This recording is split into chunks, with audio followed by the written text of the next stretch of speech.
Work power energy का जो topic है ये हमें क्या बताता है? ये हमें बताता है सबसे इंपॉर्टेंटली, सबसे पहले वर्क। बच्चों जो वर्क होता है ना, बच्चों वर्क को याद रखो। वर्क क्या होता है?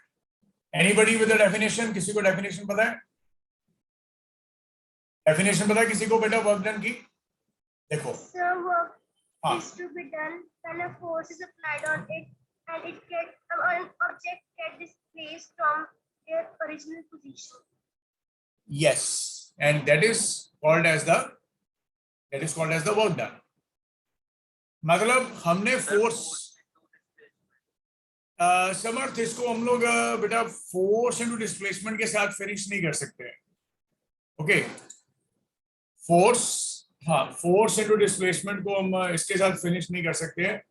हमें उसके लिए प्रॉपरली बोलना पड़ेगा।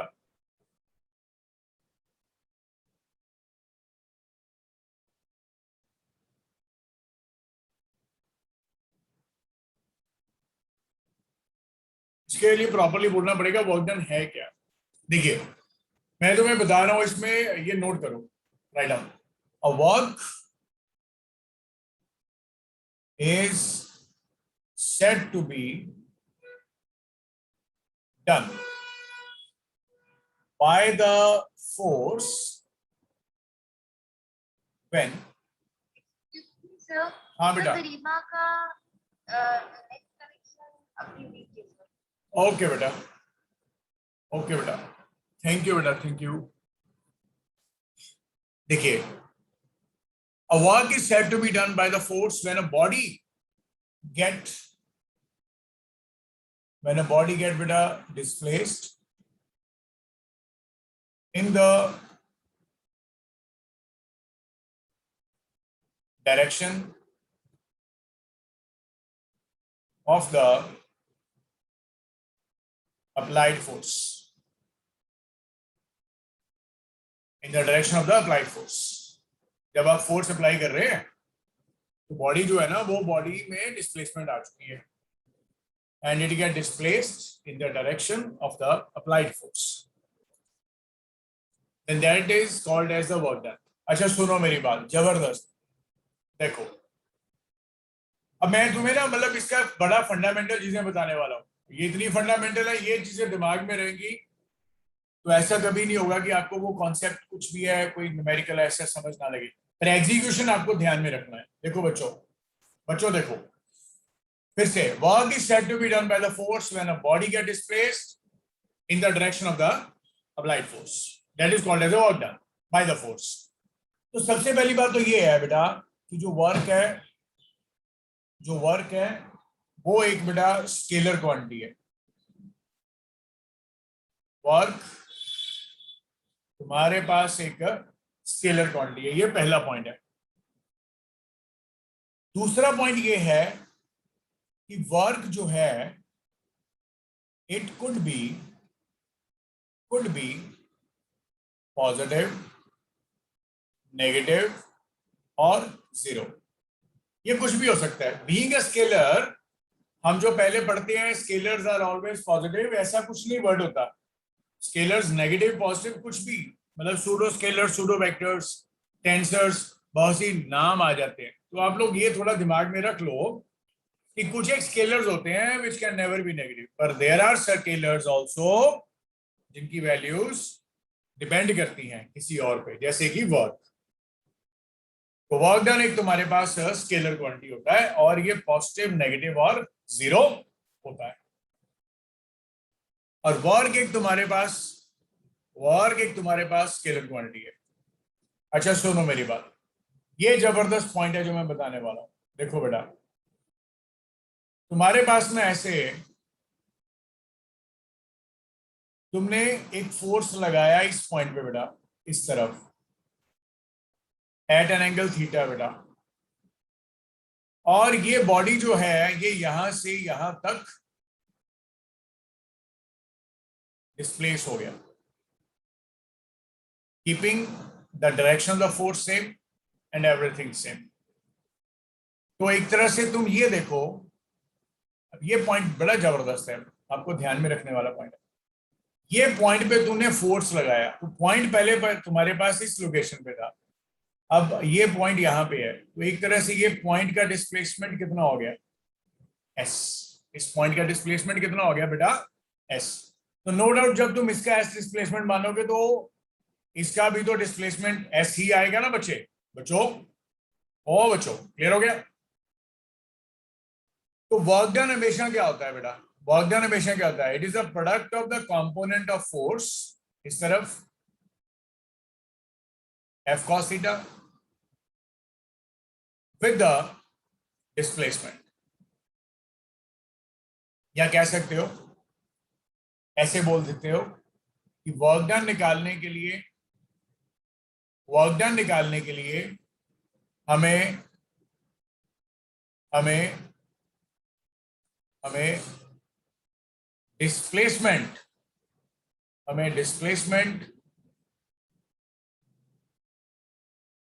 देखना है।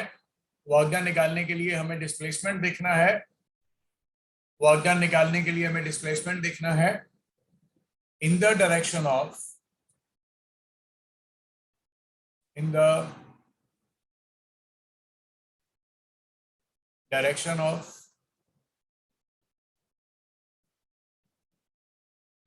applied force, in the direction of the applied force, in the direction of the applied force, जहां पे आप फोर्स लगा रहे हो, ठीक है, तो ये आ गया। अच्छा सुनो मेरी बात, तुम एक बार जबरदस्त पॉइंट है ये, देखो एक बार, तुमने बेटा फोर्स इधर लगाया और ये बेटा तुम्हारे पास एंगल थीटा है, तुम्हारे पास फोर्स के दो कंपोनेंट आए, एफ कॉस थीटा और एफ साइन थीटा। अब हुआ क्या कि डिस्प्लेसमेंट सिर्फ इसी डायरेक्शन में आया। तो जब तुम वर्क डन, याद रखना बेटे, वर्क डन कभी भी अकेला नहीं निकालते, वर्क डन बाय फोर्स निकालते हैं। तो वर्क डन बाय फोर्स में दो कंपोनेंट्स आए, work done by F sine theta and work done by बेटा F cos theta. F sine theta की तरफ तुम्हारे पास यहां पे कोई डिस्प्लेसमेंट नहीं आया, तो जीरो लिख दिया तूने, और कॉस थीटा में तुम्हारे पास डिस्प्लेसमेंट एस आया, तो एफ कॉस थीटा एस लिख दिया। तो इस वजह से net work done by any force components में भी जब देखोगे तो उसको तुम एफ एस कॉस थीटा लिखोगे। I hope you have understood this concept now. और बच्चों तुम लोगों को ये पता है ए डॉट बी हमेशा ए बी कॉस थीटा होता है। तो बच्चे इस वजह से ये work done by the force, मैं बार बार बोल रहा हूं, फिजिक्स में कभी वर्क डन वर्ड नहीं आता, हमेशा वर्क डन बाय फोर्स आता है। कौन सी फोर्स के बारे में मैं आप वर्क डन की बात करने वाले, वो बात हमेशा पूछी जा सकती है, पर कभी भी आपको ये क्वेश्चन नहीं आएगा कि कैलकुलेट द वर्क डन, ऐसा कोई क्वेश्चन नहीं आएगा। अगर आएगा भी बाय चांस तो उसमें फिर एक ही फोर्स होगी, पर अगर दो एक से ज्यादा फोर्सेस इन्वॉल्व हैं तब आपके पास वर्क डन ज्यादा आएगा।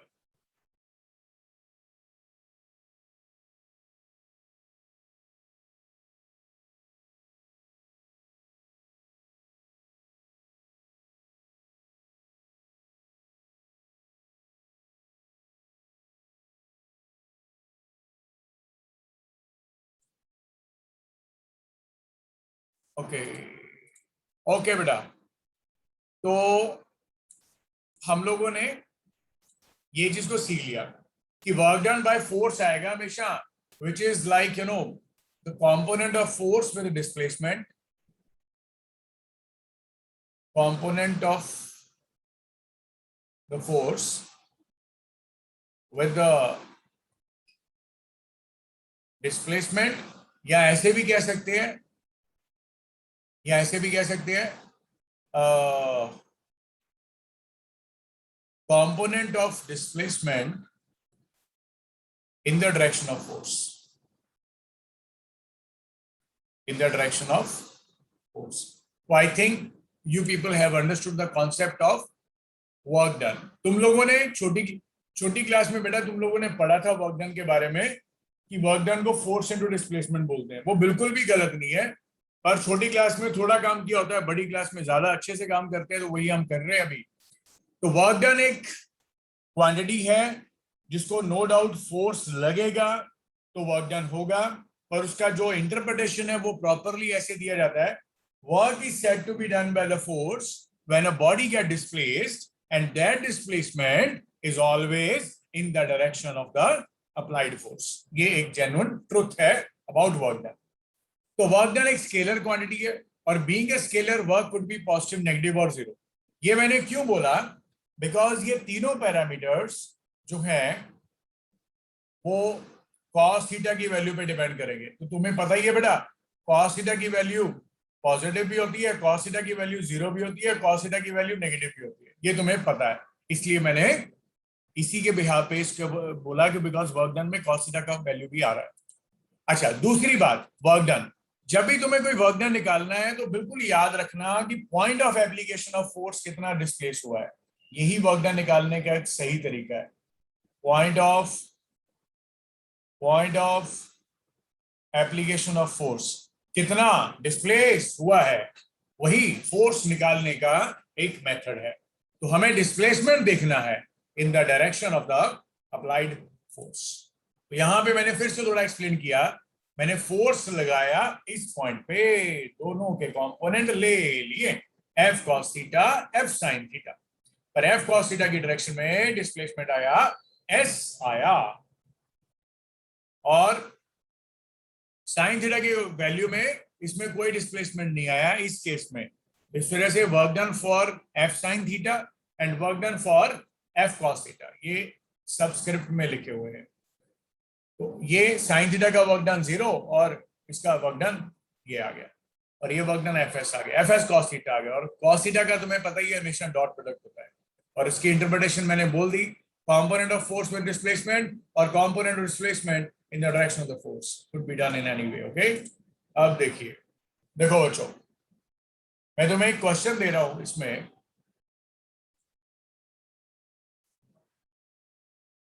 देखो बच्चे, हमारे पास ऐसे क्वेश्चंस हैं कि ये मैंने इधर ड्रॉ कर दिया, इसको मैंने अब इधर ड्रॉ कर दिया, ठीक है।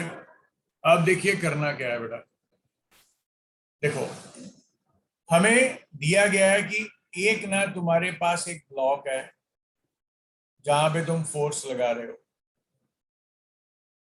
और ये आ गया, और फोर्स को तुम हॉरिजॉन्टल डायरेक्शन में रख रहे हो, और आर इसका रेडियस है, और ये मैं इसको ऐसे अरेज कर देता हूं,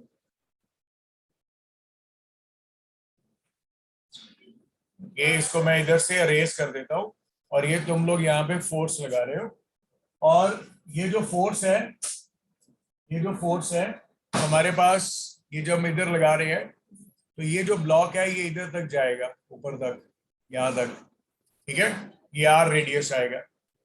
और फिर से यही क्वेश्चन को दोबारा से देखें, इस क्वेश्चन को दोबारा से देखें, हमें इस क्वेश्चन में यही बोला जा रहा है, फिर से इस क्वेश्चन में यही बोला जा रहा है,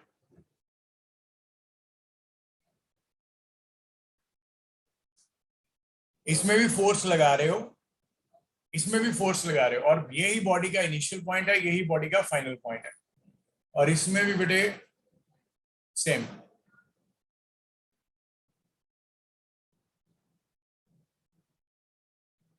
इसमें भी same,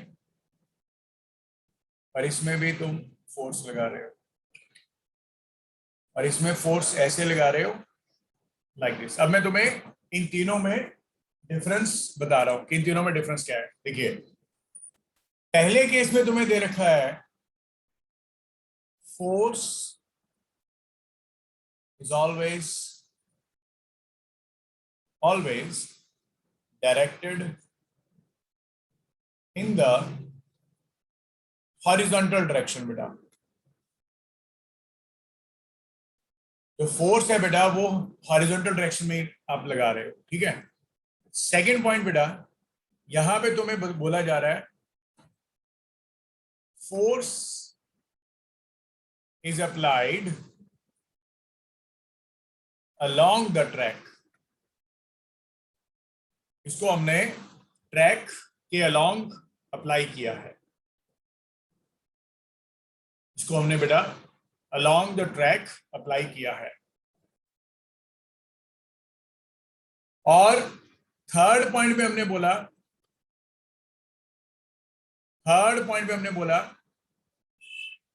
force is always directed towards the final point. Force is always directed towards the final point. ये जैसे तुम्हारे पास इनिशियल था बेटे और ये तुम्हारे पास फाइनल, ठीक है। अब मेरे को ये बताओ इन तीनों में वर्क डन की वैल्यू क्या क्या आएगी, चलो बताओ, शाबाश। ये आर रेडियस ये बेटा, चलो बच्चों बताओ क्या आंसर आएगा बेटा इसका।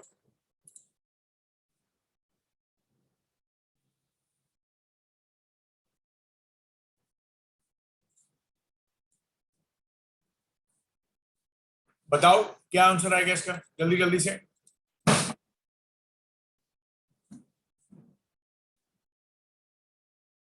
Anybody with the answer, anybody with the clue.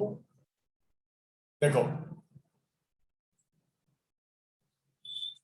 जो हमारे पास ये वाला केस है, फर्स्ट केस,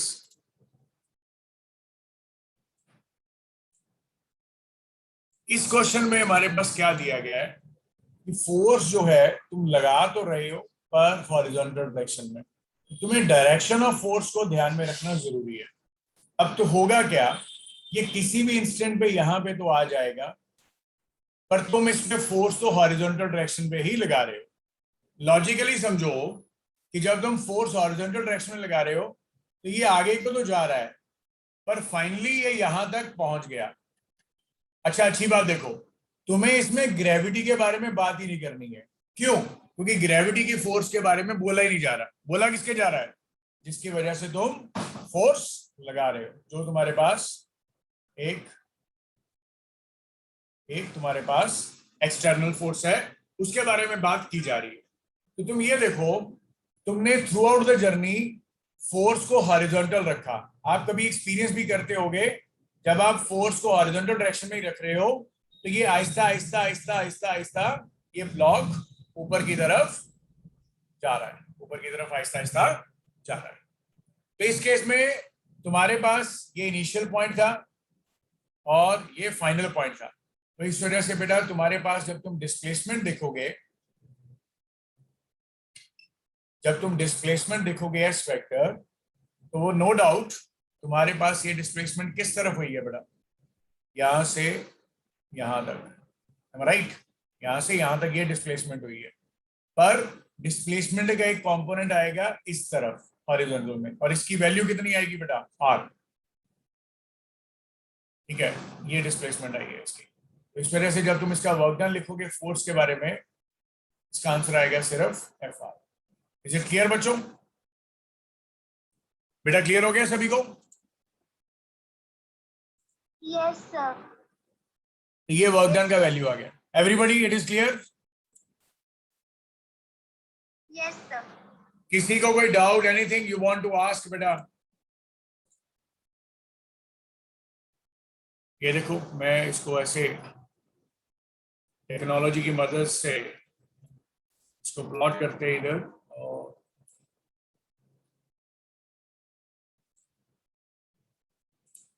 बताइए। अब इसमें तुम्हें दे रखा है सेकंड केस में कि जो फोर्स है ना बेटा, ये अलोंग द ट्रैक है। मतलब अगर कोई बॉडी इधर आ गई है, तुम्हारे पास फोर्स ऐसे ही लग रही है अलोंग द ट्रैक, तो अब कितना वर्क डन आएगा? अलोंग द ट्रैक वाला वर्क डन आएगा बस बेटे, ये वाला।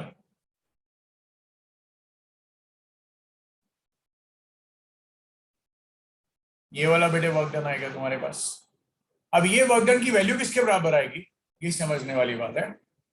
इस केस में मैं तुम्हें बार बार बोल रहा हूं, फोर्स अलोंग द ट्रैक है, तो ये वाला सारा डिस्टेंस आ जाएगा। अब ये डिस्टेंस की वैल्यू कितनी है बेटा, फोर्स इज एफ, और ये टोटल वैल्यू आ गई पाई आर बाई 2। तो ये work done by the force आ गया बेटे F into pi r by 2। Is it clear everybody?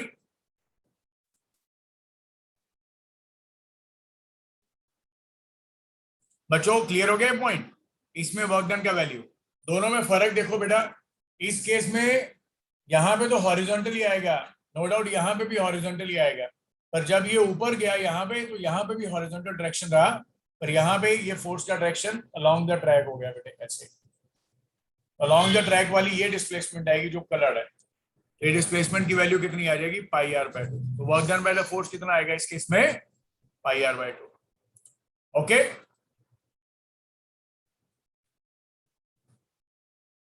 बच्चों क्लियर हो गया पॉइंट ये वाला?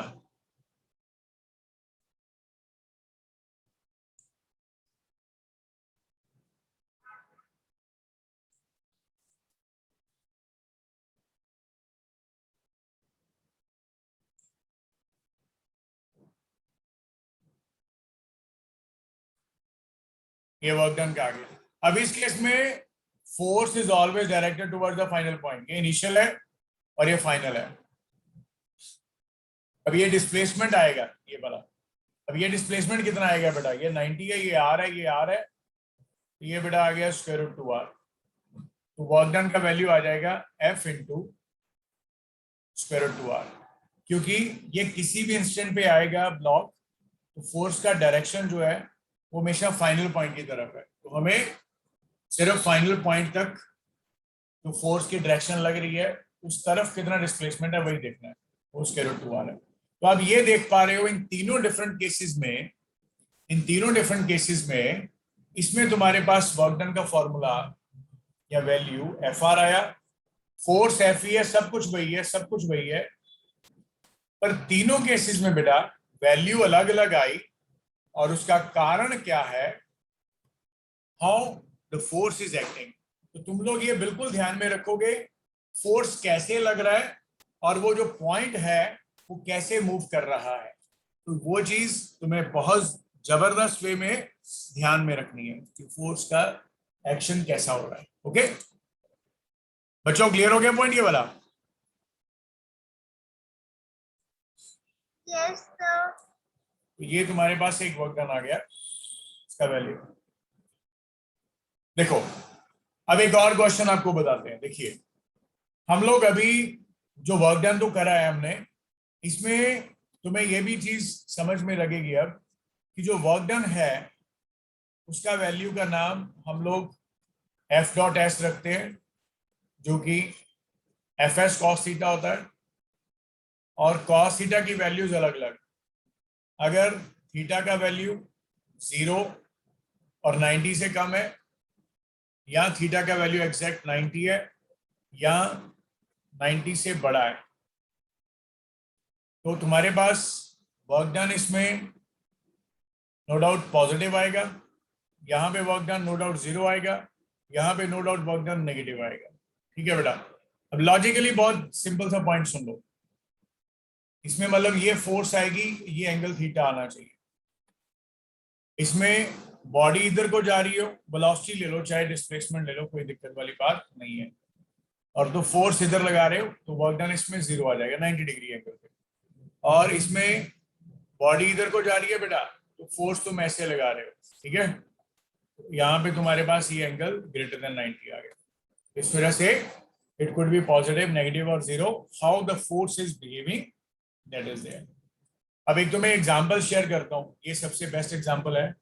एक बॉडी को हम सर्कल में घुमाते हैं बेटा, और ये एक बॉडी को सर्कल में घुमा रहे हो। बॉडी को जब सर्कल में घुमाते हैं बेटा तो इसमें टेंशन लगती है, और इसमें वेलोसिटी हमेशा टेंजेंशियल होती है, और ये 90 डिग्री आ गया। तो इस केस में तुम हमेशा बोलोगे work done by the tension in circular motion is always 0। क्यों? क्योंकि टेंशन जो है वो हमेशा वेलोसिटी के परपेंडिकुलर है, इस वजह से work done in circular motion, work done in what बेटे, circular motion is always zero as T is what बेटे, परपेंडिकुलर टू द वेलोसिटी। अब मैं तुम्हें एक बहुत बढ़िया चीज इसमें बताता हूं, देखो एक बार, देखो बच्चों, ये दोनों एग्जांपल्स साइमल्टेनियसली सॉल्व करते हैं। देखिए तुम्हारे पास ना एक ऐसे एक ब्लॉक है, तुम्हारे पास एक ब्लॉक है बेटा, और उस ब्लॉक पे तुमने बाहर से फोर्स लगाया एफ एक्सटर्नल, और स्लोली स्लोली स्लोली इसको ऊपर लेके गए, ब्लॉक को यहां तक। यहां पे mg लग रहा है बेटा नीचे को, नॉर्मल एक्शन लग रहा है ऊपर को, पर जैसे ही लिफ्ट ऑफ हो गया तो नॉर्मल एक्शन तुम मान लो जीरो ही है, क्योंकि ये बिल्कुल टच नहीं कर रहा है इसको, ठीक है। तो अब ये यहां पे आ गया, स्लोली तुम इसको ऊपर लेके आए, ये बड़ी इंपॉर्टेंट चीज है स्लोली। तो ये एक्सटर्नल आ गया बेटा, और mg आ गया नीचे को। लॉजिक सुनो, इसका हाइट आ गया h। सुनो लॉजिक, लॉजिक क्या है, तुम्हें बोला जाएगा what is the work done by the external force. External force ऊपर को लग रही है बेटे, और ये बॉडी यहां से ऐसे ऊपर को ही गया है, तो इस वजह से इसका वर्क डन आएगा F external into H.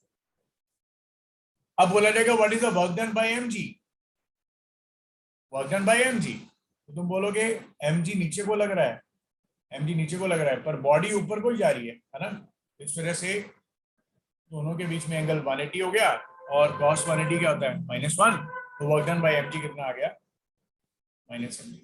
Is it clear बच्चों, बच्चों क्लियर हो गया पॉइंट।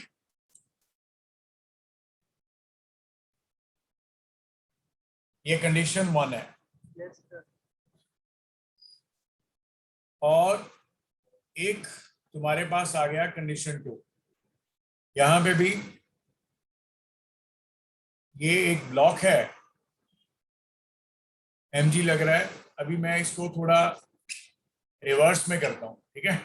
यहां से ये बॉडी बेटे ऊपर को एक्सटर्नल फोर्स लगा रहे हो, mg नीचे को लग रही है,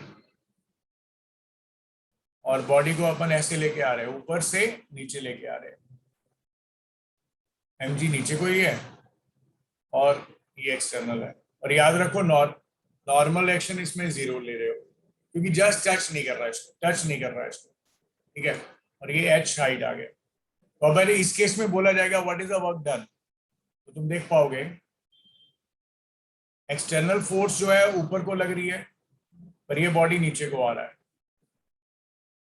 इस वजह से इसका work done minus of external into H आएगा। और फिर बोला जाएगा what is the work done bye mg। अब देखो बच्चों, mg भी नीचे को लग रहा है, बॉडी भी नीचे को आ रही है, तो वर्क डन बाय mg कितना आया प्लस mgh। तो ये दोनों कंडीशंस अलग अलग हैं, आपस में इनका कोई कंपैरिजन नहीं है। फोर्सेस सेम थी, मूवमेंट अलग अलग थी, उसमें नीचे से बॉडी ऊपर जा रहा है, उसमें बॉडी ऊपर से नीचे आ रहा है।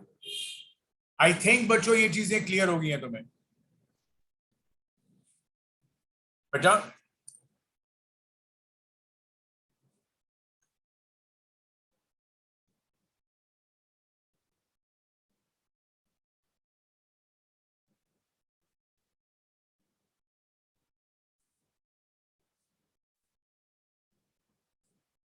So this is the work done. Is it clear, everybody?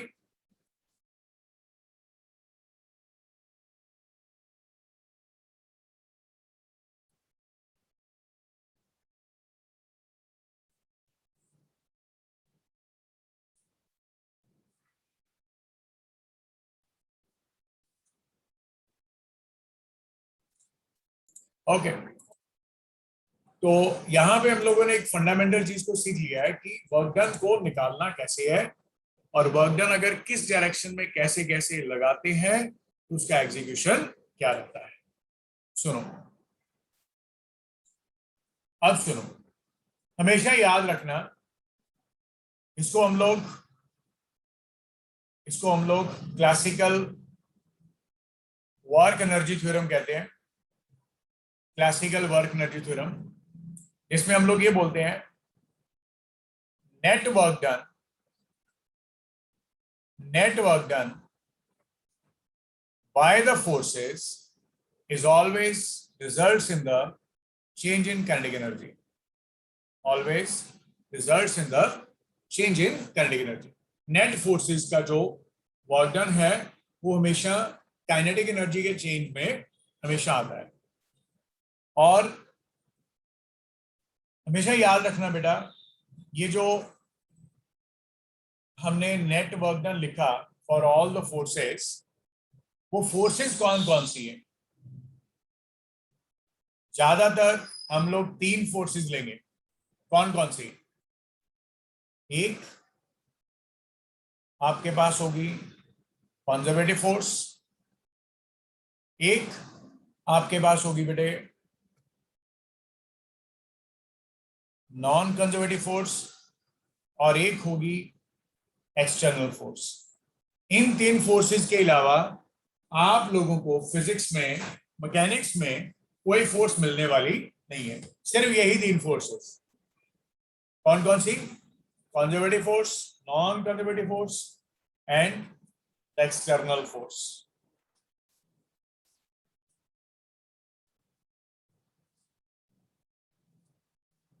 तो आप इस चीज को बहुत जबरदस्त वे में याद रखिए, बहुत जरूरी है ये। और ये वर्क डन आता है।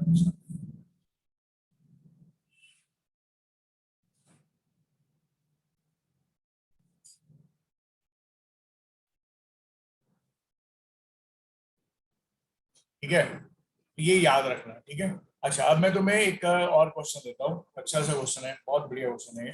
देखो, तुम्हें क्वेश्चन ऐसे दिया गया है कि तुम्हारे पास ना एक ऐसे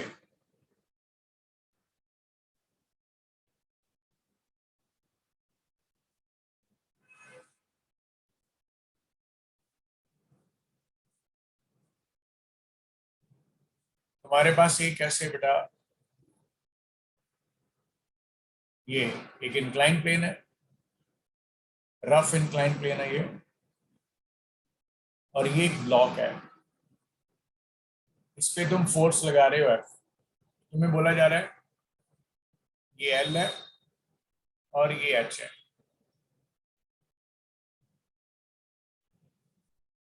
हमें क्वेश्चन दिया जा रहा है a block of mass small m is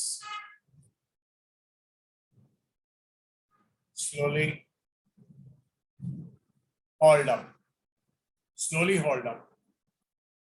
Block of mass m is slowly hauled up. The rough plane. Then calculate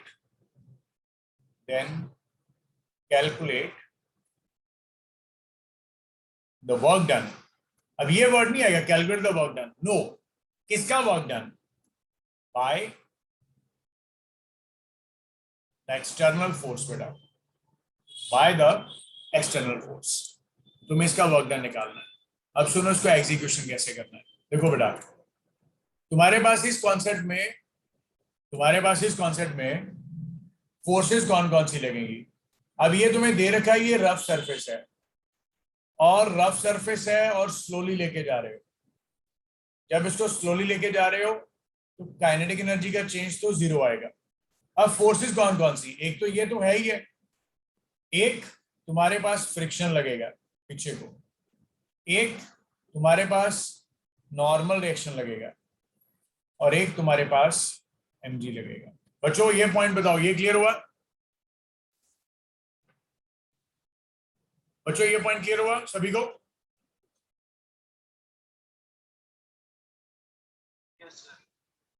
So by classical work energy theorem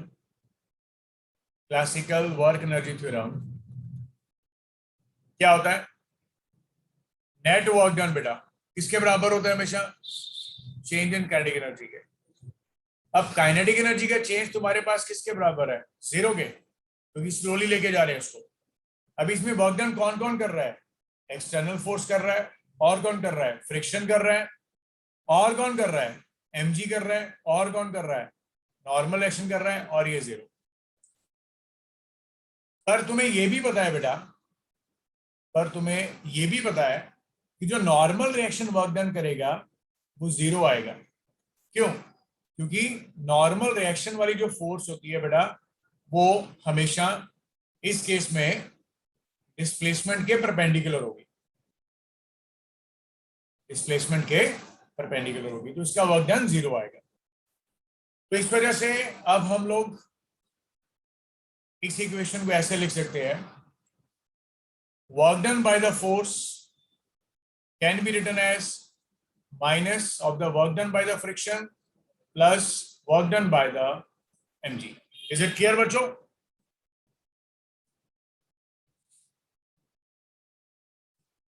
now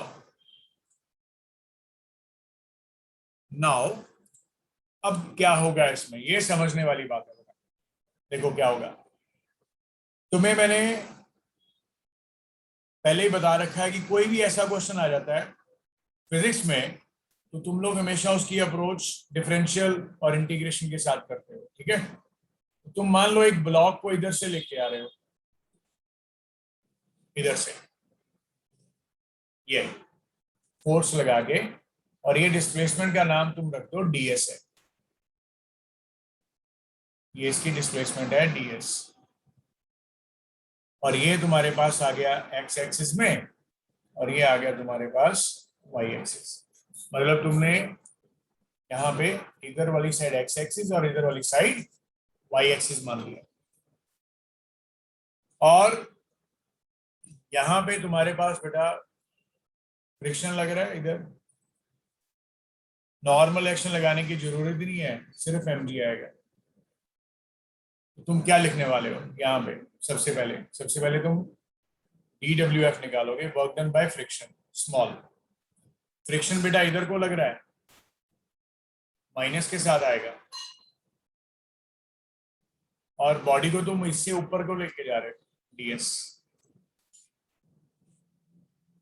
ये ds आ जाएगा। बट तुम्हें ये भी पता है बेटा, फ्रिक्शन क्या होता है? म्यू n होता है, n नॉर्मल एक्शन है बेटा, और ये चीज तुम्हें बहुत जबरदस्त पता है कि n की वैल्यू इंक्लाइन प्लेन में क्या होती है? mg cos theta. इस वजह से स्मॉल वर्क डन कितना आया? Mu mg cos theta into ds, mu mg cos theta into ds। बाद में तुमने क्या कर दिया? इंटीग्रेट कर दिया, ये बेटा wf आ गया, यहाँ पे तुम्हारे पास आ गया minus mu mg integral of ds cos theta. Diagram देखो, dx तुम्हारे पास ds cos थीटा है, dy देखो ds sin थीटा है। फ्रिक्शन का work done minus mu mg, ds cos theta को dx लिख दिया, और dx की मैक्सिमम वैल्यू कितनी दे रखी है तुम्हें? l। यहाँ पे तुम्हारे पास आ गया म्यू mg l।